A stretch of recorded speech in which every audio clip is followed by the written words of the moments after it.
Hello everyone, good evening, welcome to CSC Matrix. तो मेरे पास बहुत सारे सवाल आते हैं, क्वेश्चंस आते हैं कि जो सिचुएशन चल रहा है इंडिया पाकिस्तान का, क्या यूपीएससी का एग्ज़ाम पोस्टपोन होगा। तो उस पर मैं आपको बात करूंगा, मैं बताऊंगा।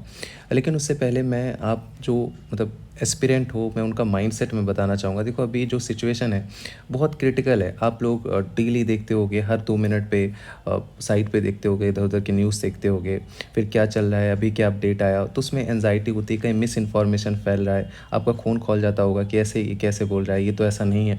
तो क्योंकि साइकोलॉजिकल इन्फॉर्मेशन वॉरफेयर चलता है, तो ये एक बहुत हम एक लूप में फंस जाते हैं। मतलब जो बॉर्डर एरियाज़ में हैं उनके तो मतलब पूछो ही मत, एक अलग एनजाइटी होती है। ये सारी चीज़ें तो ठीक है, जो इंटरलैंड एरियाज़ में है या जो प्लेन एरियाज़ में है, साउथ इंडिया से हैं, उनको सिर्फ न्यूज़ से डिस्ट्रैक्शन हो रहा है। लेकिन एक्चुअल में जो बॉर्डर एरियाज़ पे हैं, राजस्थान, गुजरात, जो अमृतसर, अभी कल रात में अमृतसर में बहुत सारे इश्यूज़ हुए, बहुत अटैक हुए, उसको काउंटर किया हमारे S-400 ने। तो हमारी मिलिट्री और इंटेलिजेंस और गवर्नमेंट काफ़ी कैपेबल है इन सारी चीज़ों को डील करने के लिए। वो कहीं नहीं टिकेंगे, टू बी ऑनेस्ट। तो इन चीज़ों के लिए आप बिल्कुल परेशान मत होना। देखो, आप सिविल सर्वेंट बनने जा रहे हो, आपके अंदर एक स्ट्रेंथ है, आप इस देश के भविष्य हो।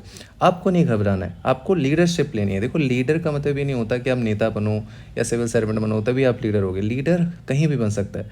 तो आप जहाँ हो, अपने आप को संभालो, अपने आसपास लोगों को संभालो, पॉजिटिव बातें करो, बी वेरी स्ट्रांग। मतलब यार कुछ नहीं है, मतलब हम सारी चीज़ें हैंडल कर लेंगे, कुछ भी चीज़ें नहीं है। डिसइन्फॉर्मेशन बहुत सारी वो चीज़ें फैलाते हैं, उन चीज़ों को मत मानना। आपको ऐसे बहुत सारे ट्विटर्स पे दिखेंगे जो इंडियन फ्लैग लगाए होते हैं, बातें ऐसे करेंगे कि आपको लगेगा कि यार ये तो इंडियन हो क्या ऐसा बोल रहा है। ऐसा कुछ भी नहीं है।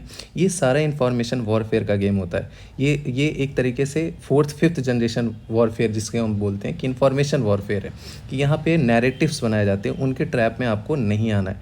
ये सारी चीज़ें होती रहेंगी, आपको एंजाइटी होगी इन चीज़ों को लेके। बॉर्डर एरियाज़ पे जो हैं उनको परेशानी होती हैं, पढ़ाई नहीं हो पाती, डिस्ट्रैक्शन रहता है। उसके बाद लाइट चली जा रही, ब्लैकआउट हो रहा है, तो उसमें भी प्रिपरेशन नहीं हो पाती। तो मैं समझ सकता हूँ कि प्रिपरेशन का एक डर रहता है। अभी क्वेश्चन ये आता है कि क्या यूपीएससी का एग्ज़ाम पोस्टपोन होगा। तो 2-3 चीज़ें मैं आपको बताना चाहूँगा कि यूपीएससी का एग्ज़ाम बहुत ही क्रिटिकल सिचुएशन में पोस्टपोन होता है, कंसिडरिंग द करंट सर्कमस्टांसेस। अभी जो चीज़ें चल रही हैं, अभी देखो, ऐसे कोई ऑफिशियल वॉर डिक्लेयर नहीं है कि इंडिया ने ऐसे पास कर दिया कि वॉर हमने डिक्लेयर कर दिया। हमने सिर्फ टेररिस्ट को स्ट्राइक किया। अभी जो हमारी ऑफिशियल जो लैंग्वेज फॉरेन मिनिस्टर से आती, वहाँ भी वो लोग हम करते हैं, वो पाकिस्तान वाले बोलते हैं कि हम रिटेलिएट करेंगे, हमारा राइट है, ये वो यूएन की चीज़ें। तो अभी दोनों गवर्नमेंट, देखो, कोई भी सरकार वॉर नहीं चाहती, कोई भी कंट्री वॉर नहीं चाहता है। तो जो बैक चैनल टॉक्स चलते हैं वो यही चलते हैं कि चीज़ें जो हैं उसको दबानी है, वॉर नहीं करना है। लेकिन एट द सेम टाइम अपने अपने गवर्नमेंट सारा ये कोशिश करता है कि नैरेटिव अपने देश में पॉजिटिव रहे, अपने अपने अपने अपने साइड से बेस्ट करना चाहते हैं। तो जो अभी करंट सिचुएशन है ना, जितना कि समझ आ रहा है कि इट्स लीस्ट लाइकली कि फुल स्केल वॉर जाए। लीस्ट लाइकली 1-2 दिन में पिक्चर क्लियर हो जाएगी, कल परसों तक, आज रात में या कल तक। तो लीस्ट लाइकली है। तो आई डोंट थिंक कि अभी जो करंट सिचुएशन में है वहाँ पे एग्ज़ाम पोस्टपोन हो जाएगा। अभी तो मुझे नहीं लगता कि इस सिचुएशन में होगा। यस, अगर फुल स्केल वॉर हुआ, चीज़ें काफ़ी डिस्ट्रक्टिव हो गई, उन्होंने किसी मिलिट्री इंस्टॉलमेंट पे अपने अटैक मार दिया, देन मतलब हमें तो फिर बहुत ही बड़ा अटैक मारना पड़ेगा और हम मारेंगे, मतलब वी आर कैपेबल। तो उस केस में क्या होगा ना, वॉर जब डिक्लेयर हो जाता है तो इमरजेंसी लग जाती है। अगर इमरजेंसी लग गई, देन मतलब हाई चांसेस हो जाएंगे यूपीएससी का एग्ज़ाम पोस्टपोन होने, क्योंकि यार फिर तो मतलब एग्ज़ाम तो बहुत छोटी चीज़ हो गई ना, आप खुद सोचो। फिर डेफिनेटली होगा। लेकिन अगर 1-2 दिन में सिचुएशन सही हो गई, तो उस हाल में क्या होगा कि लीस्ट लाइकली है कि एग्ज़ाम आपका पोस्टपोन हो। तो एग्ज़ाम पोस्टपोन होने के चांसेस अभी के लिए नहीं है। अभी आपको क्या करना है मैं आपको बताता हूँ। कुछ चीज़ें हैं, ब्लंडर्स हैं, आपको अवॉइड करना है। देखो, आप पढ़ाई कैसे कर सकते हो। ब्लंडर सबसे बड़ा यही है कि आप अगर बहुत ज़्यादा उसमें एंगेज रहोगे, जो अपडेट है वो आपको मिलेगा। पहली चीज़, आपको घबराने की ज़रूरत नहीं है। You are in safe hand. मैं बार बार बोला, टेलीग्राम पे भी बोला, ये CSC Matrix official, you can join.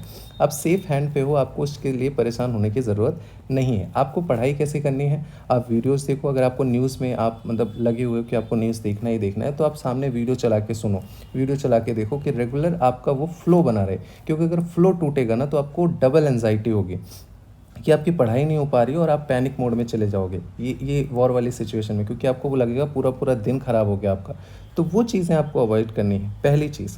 दूसरी चीज़ आप ये ध्यान रखना कि अभी आपको अंडर कॉन्फिडेंट नहीं होना है। इन केस एक दिन आपका ख़राब हो गया, 2 दिन आपका ख़राब हो गया और आपको पता चला चीज़ें ठीक हो गई और एग्ज़ाम होगा ही होगा, तो आपको पैनिक नहीं करना है, अंडर कॉन्फिडेंट नहीं होना है। ये एग्ज़ाम मैं बता रहा हूँ, मैं बहुत सारे टॉपर्स को बात कराया जो पाथफाइंडर के स्टूडेंट्स हैं, जो कोर्सेज़ में हैं, मैं कराता रहता हूँ टॉपर से टॉक।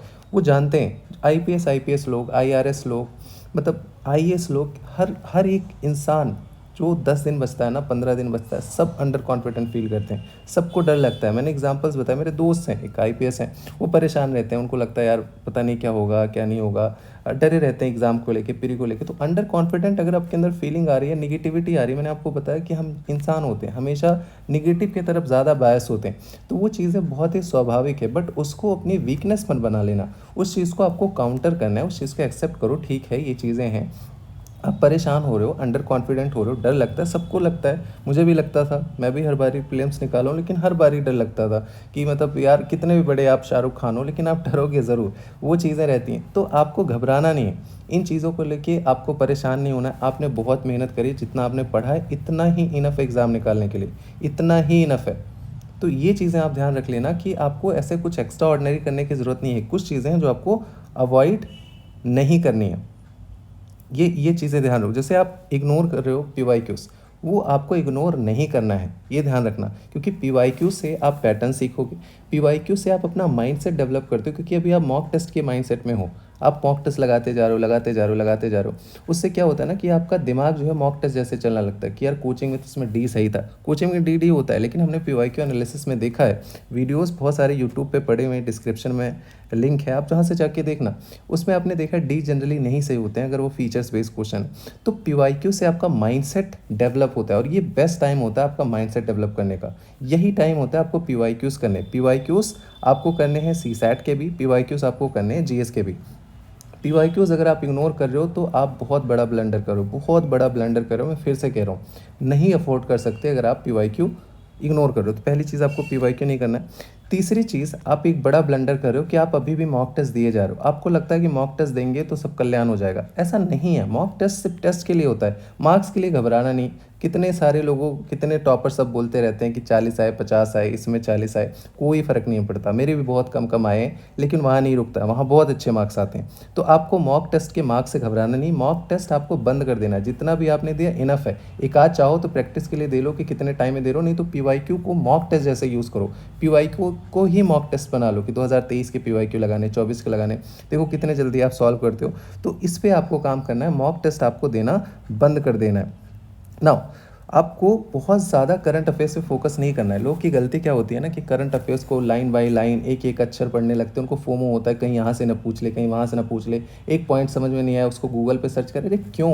मैं आपको एक चीज़ बताता हूँ कि मान लो कि 15 सवाल आ गए करंट अफेयर्स के, 15 में से जो 8 सवाल हैं वो आपके बेसिक आ गए, 7-8 सवाल कैसे पूछ लिया कि मियावाकी टेक्निक क्या है, वो तो आप हेडिंग से सही कर लोगे। 7 क्वेश्चन मान लो टफ आए, उसमें एक एक सब्जेक्ट से एक क्वेश्चन आप मान लो कि एक साइंस से हो गया, एक इन्वायरमेंट से हो गया, एक इकोनॉमी से हो गया, एक क्वेश्चन 300 पेजेस पूरे साल में। कितनी प्रोबेबिलिटी है कि जो आप एक छोटे से पॉइंट के लिए परेशान हो, पैनिक कर रहे हो, गूगल सर्च किए जा रहे हो, 2 घंटे उसमें डिस्कशन किए जा रहे हो, वो आएगा, लीस्ट लाइकली है। तो इतना नहीं लोड लेना है यार, मतलब लोड नहीं लो, इतना लोड लोगे तो परेशान हो जाओगे। करंट अफेयर्स हेडिंग हेडिंग पढ़ लोगे बहुत सारे चीज़ें, तो आपको मेन चीज़ें वहाँ से आप आधे से ज़्यादा 50% क्रॉस कर दोगे।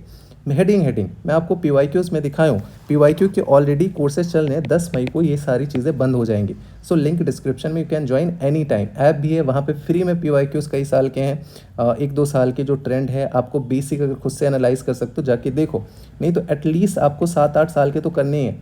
पीवाईक्यूज़ ईयर वाइज करो, वो सारी चीज़ें मैंने सेग्रीगेट कर दी हैं। तो पीवाईक्यूज़ आप करोगे, आपको बहुत सारी चीज़ें समझ में आएगी कि करंट अफेयर्स बहुत डीप में नहीं जाना होता है, बेसिक चीज़ें पढ़नी है, कचरा नहीं पढ़ना है। एक तरफ से कॉपी पेस्ट होता है, पूरा टाइम करंट अफेयर्स में देखिए घबराए हो तो करंट अफेयर्स में याद नहीं आ रहा, याद नहीं आ रहा। अरे कचरे के क्यों याद करना, कचरा नहीं याद करते, आपको कॉन्टेक्स्ट समझना है, चीज़ें समझनी है। बहुत सारी चीज़ें तो आपको ऑलरेडी पता होती है उसमें, तो इन चीज़ों पे ज़्यादा फोकस नहीं करना है। और सबसे बड़ी चीज़, आप थीम को प्रायोरिटाइज नहीं करते, आप सारी चीज़ें एक जैसे पढ़ते हो। आपको सोचते हो कि मुझे कंप्लीट पढ़ लेना है, एकदम परफेक्ट कर लेना है। परफेक्शन का एग्ज़ाम नहीं है, स्मार्टनेस का एग्ज़ाम है। परफेक्ट करने मत जाओ, ठीक है, एक बारी आप सारी चीज़ें पढ़ लो, लेकिन अभी आपकी जिम्मेदारी है कि आप चीज़ें प्रायोरिटाइज करो। आपको पता है पॉलिटी में डीपीएसपी से 2 सवाल आते हैं, रट्टा मार लो। पार्लियामेंट से 3-4 सवाल आते हैं, रट्टा मार लो। ठीक है, फंडामेंटल राइट से 1-2 सवाल आते हैं, रट्टा मार लो। तो जो आपको पता है थीम है उसको आपको प्रियोरिटाइज करना है। पिलर से सवाल आते हैं, मॉडर्न पिलर से, इंस्क्रिप्शन से आते हैं, इंस्क्रिप्शन से हर 2 साल पे एक सवाल आते हैं, रट्टा मारो। बहुत एरियाज ऐसे हैं जहाँ से बार बार सवाल आते हैं। एक वीडियो भी मैंने बनाया है थीम पे, आप जाके देखो, डिटेल वीडियो है, सीएससी मैट्रिक्स डाल के सर्च करोगे मिल जाएगा।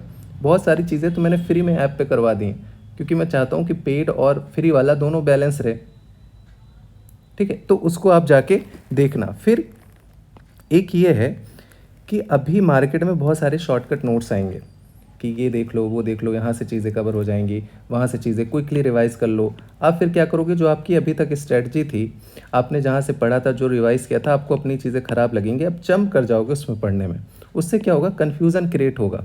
इसीलिए जो अपनी चीज़ है ना उसको बार बार रिवाइज़ करो, जितना भी हो सके। Revision revision revision revision revision revision ही आपका प्रीलिम्स निकालता है। रिवाइज करो, पीवाईक्यू लगाओ। This is the time for revision and PYQ. बाकी कुछ एक्स्ट्रा करने की जरूरत नहीं है। जितना भी जो भी पढ़ा है उसको बार बार रिवाइज करो, उतना ही इनफ है। अगर पीवाईक्यू से, मैं आपको कह रहा हूँ, आप पीवाईक्यू एनालिसिस 24 वाला जो मैंने डाला उसको देखो फ्री में। आप देखो, अगर आपका माइंड सेट ना चेंज हो तो मुझे बताना। अगर आप वही 7-8 साल के कर लो तो आपकी कितनी सारी चीज़ें बदल जाएंगी, आपका अप्रोच चेंज हो जाएगा। बहुत सारे क्वेश्चन ऐसे आते हैं कि आपको पढ़ने की भी ज़रूरत नहीं होती, still you can easily handle that type of questions. तो वो बहुत ज़रूरी है। पीवाईक्यूज़ आप लगाओगे, आपका माइंडसेट डेवलप होगा, पहली चीज़। दूसरी चीज़, शॉर्टकट जो मटेरियल है उसको आपको नहीं करना है। अभी मार्केट में आ गया, रंग बिरंगा दिख गया, फूल लगा हुआ है, आपको लगा कि चलो जल्दी से रिवाइज कर लेंगे, नहीं करना है। आपको अपनी चीज़ों फोकस करना है। कोई चीज़ छूट गया है, आपको लगता है नहीं है, देन यू हैव टू मतलब कैच दैट कंटेंट, नहीं तो आपको नहीं करना है। और सबसे बड़ी चीज़, सीसैट तो आप कर रहे हो, क्या प्रैक्टिस कर रहे हो आप? प्रैक्टिस, प्रैक्टिस सबसे इंपॉर्टेंट चीज़ है। तो सीसैट की प्रैक्टिस बहुत इंपॉर्टेंट है। और प्रैक्टिस आप करो 2 से 3 बजे के बीच में, या 2 से 4 बजे के बीच में शाम को, डेली। आप पैसेज उठा ली, पैसेज का मैंने वीडियो बना रखा है, आप देखो वहाँ पे। तो आपको वहाँ से पैसेज का सीखना है कैसे। एक पैसेज लगाना शुरू कर दिया, क्वांट्स के आप लगाना शुरू कर दो, कैसे क्वांट सॉल्व करेंगे, उसकी प्रैक्टिस करो। सिर्फ रटना नहीं है, प्रैक्टिस सबसे इंपॉर्टेंट। प्रैक्टिस क्या करना है, पीवाईक्यूज़। पीवाईक्यूज़ बहुत इंपॉर्टेंट होते हैं, चाहे वो जीएस के हो, चाहे वो आपके सीसैट के हों। जीएस के पीवाईक्यूज़ मैंने बताए हैं, उसमें आप देखो कितनी सारी चीज़ें हम सोच सकते हैं। और जो मैं पीवाईक्यूज़ कराता हूँ वो स्टेप वाइज थिंकिंग प्रोसेस है। वो ऐसा नहीं कि मैंने कुछ ऐसे रैंडम चीज़ें बता दी कि ओनली लगा दो, ये लगा दो। हम प्रॉपर उसको सोचते हैं। अभी जैसे मैंने डाला था 24 वाला, एक इडियट पता नहीं कौन था, वैसे नेगेटिव कमेंट नहीं आते, एक आध आ जाते हैं फालतू के लोग। उनको ये लगता है कि बस कुछ पढ़ा ना हो, सीधे बस ऐसे कुछ रामबाण इलाज दे दें, बस मेरा पेरी निकल जाए। ऐसे नहीं होते। मतलब ये तो फिर या तो इडियट है कोई, वही सोचेगा। आपका बेसिक नॉलेज है, बेसिक चीज़ें आपने पढ़ रखी हैं, उसके बाद पीवाईक्यू आपका माइंडसेट डेवलप करता है और कंसोलिडेट करता है, आपको कॉन्फिडेंस देता है। अगर आप पीवाईक्यू लगाओगे तो आपको कॉन्फिडेंस आएगा, उसकी मेरी गारंटी है। तो जो लोग सीरियस कैंडिडेट हैं, जो वाकई में निकालना चाहते हैं, जिनका बेस बना हुआ है, थोड़ा सा डरे हुए हैं, चीज़ें डिफरेंट है, आप पीवाईक्यूज़ करोगे तो आपको कॉन्फिडेंस आएगा। वो चीज़ें आपको हेल्प करेंगी 15 से 20-25 मार्क्स और ज़्यादा बढ़ाने में, जो आपका करंट स्कोर है। अगर आपका बेसिक अच्छा नहीं है, आपको कुछ पता ही नहीं है, और पीवाईक्यू आप कोर्स लेके सोचो कि आपका प्री निकल जाएगा, तो मैं नहीं रिकमेंड करूँगा कि पीवाईक्यू आप कोर्स लो। You are just wasting your money. So आपको नहीं करना है। अभी मैंने टेलीग्राम ओपन कर दिया है, यहाँ पे ग्रुप डिस्कशन हो रहा है, तो आप ज्वाइन कर सकते हो। बाकी कोई भी चीज़ें हैं, कुछ एंजाइटी हो रही है, परेशानी हो रही है, इसीलिए ओपन किया कि ठीक है आप लोग वहाँ पे बात करो आपस में, मैं भी रहूँगा। सो परेशान नहीं होना है। अभी आपको एग्ज़ाम की तैयारी करनी है।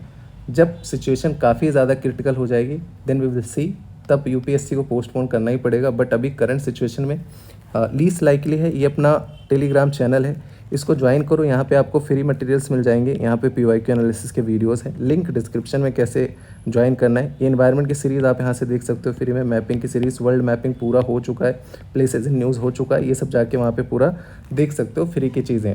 बाकी see you in the next session. परेशान मत हो, घबराओ नहीं, सब अच्छा होगा। एग्ज़ाम अच्छे से निकालोगे आप, क्लियर करोगे, 100% क्लियर करोगे। आपने मेहनत करा है और मेहनत का आपको फल ज़रूर से ज़रूर मिलेगा। कॉन्फिडेंट रहना। सारे लोग अंडर कॉन्फिडेंट होते हैं, परेशान होते हैं, आपको थोड़ा सा कम अंडर कॉन्फिडेंट होना है। देखो अंडर कॉन्फिडेंट सारे होते हैं, आप हो रहे हो, उसमें आपकी कोई गलती नहीं है, लेकिन आपको थोड़ा सा कम होना है। ठीक है? अगर आप थोड़ा-सा कम हुए, आप जीत जाओगे। पढ़ाई करते रहना, अगर आपकी पढ़ाई छूट गई, आपको वो डबल एंग्ज़ायटी देगा। उसमें आप पैनिक मोड में जाओगे। फिर वो चीज़ें आपके माइंडसेट पे फ़र्क डालेगी।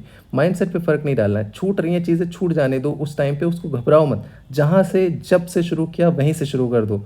वहीं से आप कैच करना शुरू कर दो, लगातार आप 5-6 घंटे पढ़ोगे, आपको रिलीफ़ फ़ील होगा। फिर वो सारी चीज़ें हील हो जाती हैं, जो आपका पास्ट में छूटा था। छोटी-छोटी चीज़ें, मैं भी यार तैयारी किया हूँ, जानता हूँ सारी चीज़ें ना। तो वो जो माइंडसेट होता है हमारी, ऐसे ही हम उन चीज़ों को फ़िल कर सकते हैं। तो उस पे आपको ध्यान देना है। अभी पढ़ाई करो, ये सारे ब्लंडर्स आपको अवॉइड करने हैं। बाकी अभी जो क्या करना है गोल्डन टिप्स, मैं एक वीडियो बना दूँगा, उसको ध्यान रखो। और बाकी कल तक सिचुएशन क्लियर हो जाएगी कि हम किधर जा रहे हैं। मतलब मुझे तो नहीं लगता कि फुल फ्लेज वॉर जाएगा, least likely, and I hope कि ऐसा ना हो, क्योंकि वो चीज़ें किसी के हित में नहीं होती हैं। बाहर जो रह रहे हैं यूपी, बिहार, उनको तो कहते हैं कि, या कहीं और इंडिया में है कि ये कर दो, वो कर दो, लेकिन just think about that person जो बॉर्डर एरियाज़ में रहते हैं, एकदम बॉर्डर एरियाज़, अमृतसर में है, गुरदासपुर में है, या कश्मीर में है, लोसी के आसपास हैं, अभी देखो पुंछ में क्या हो रहा है। तो वो सारी चीज़ें उनके उनके जहन से पूछो, या जो सोल्जर्स वहाँ पे डिप्लॉयड हैं, कितने सारी उनकी फैमिलीज़, वो लोग भी नहीं चाहते, मतलब ठीक है अमन शांति हो, लेकिन एट द सेम टाइम अगर वैसी हरकत करते हैं तो फिर करना पड़ता है। मतलब वही है ना कि धर्मो रक्षति रक्षिता, अगर हम धर्म की रक्षा नहीं करेंगे तो धर्म हमारी रक्षा कहाँ से करेगा। तो करना पड़ता है। अनफॉर्चुनेटली वो लोग इतने गंदे लोग हैं कि मैं क्या ही बोलूँ, बट सारी चीज़ें ठीक हो जाएंगी। मतलब साम दाम दंड भेद, हम सारी चीज़ें अपनाएंगे and everything will be fine. आप अच्छे से भी पढ़ाई करो, घबराओ मत, बाकी सारी चीज़ें ठीक हो जाएंगी।